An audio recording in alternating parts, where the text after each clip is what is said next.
we move on because the Joker's absence led to some smooth sailing for the Suns, who swept the Nuggets out of the playoffs 123-98. Chris Paul, he did the damn thing. The 36-year-old went off with 37 points. He's now just 4 wins away from his first ever NBA Finals appearance. Chris was saying before the game, he ain't never swept somebody. He ain't never beat anybody 4-0. And I don't know when the last time the Suns have been to the Western Conference Finals, but, tonight is one of them nights that, we celebrate in-house, and then, we wake up tomorrow and, we're on to either the Clippers or Utah. A couple years ago, they was writing me off. You can't do this, and this ain't about me, it's about us. Show you what you can do when you come together as a team. We got a great team over there, and it's a lot of fun to be a part of it.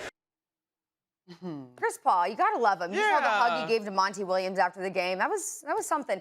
Freddie, I have to ask you though, would Chris Paul be a top 5 point guard of all time should he win a chip? No, because he's a top 5 point guard already now, whether he wins a championship or not. Okay. I don't think a ring is going to make him less of a top 5 point guard or more of a top 5 point guard. And I get it. People always attach championship rings to people's legacy. How many did you win? How many did you not win? Well, John Stockton is in my top 5 point guards of all time. He didn't win a championship ring.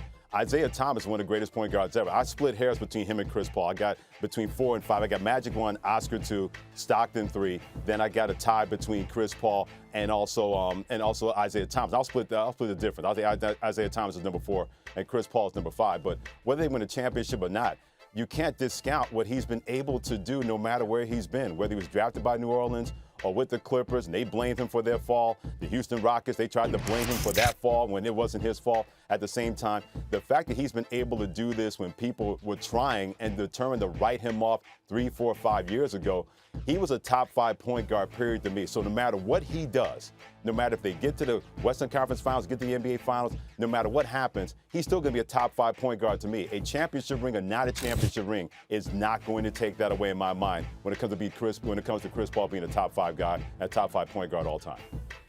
Freddie, we agree because we basketball people. But you know it's naive to act like this ring wouldn't make a difference, Freddie. You know it's naive. I don't believe in naivete. I just don't do that because I know that people will say stuff, Monica, just to have clickbait and all that stuff. You can't attach that to a Chris Paul if you're not looking at his numbers, if you're not looking at his impact. 11-time All-Star, 6 times All-Defensive Team.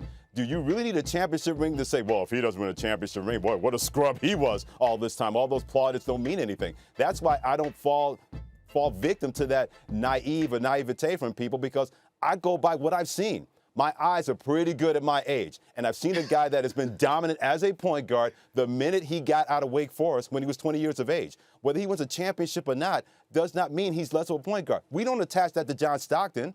We don't attach that to Oscar Robertson only having one championship. So why are we doing that to Chris Paul just because he has not won a championship ring or gotten to the NBA Finals? Freddie, you're making too much sense now. You're making sense for us basketball people who appreciate the position and appreciate the guy that sets the table just so. All I'm saying is, it's a crowd out there. The rings mean the world, right? But I will say this. For Chris Paul, it was interesting to me to hear him say that he felt like he had been written off. I mean, I obviously am not necessarily in NBA circles in terms of front offices that may have written him off. But more than anything, myself and folks that I've been talking to as of late, you want to see him healthy, right? So often we've gotten into the playoffs and he has an untimely injury. And I'm one of the folks that still wonders what if in terms of that Houston Golden State Warriors series. And so I agree with you. For me, he is definitely a top 5 point guard. I mean, you look, he's actually 5th on all-time assist list, and that is quintessentially, right, what we expect from our point guards to set everybody else up to run the team. And you look at what he's been able to do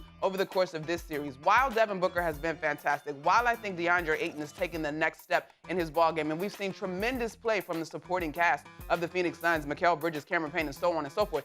You take Chris Paul off of this squad, none of this is going like this. I mean, you could really make an argument that the Lakers are poised to make a comeback in the 4th quarter of the waning games of that particular series. And so he gives this team such a tremendous gravitas in terms of anchoring them to the moment. And I love the relationship that he and Monty Williams said. Monty said last night, Chris Paul was by his side in the worst moments of his life, his personal life. We all know about the tragedy with his wife. And then, of course, in the highest moments of his career. So we agree on Front Street that Chris Paul is definitely a top 5 point guard.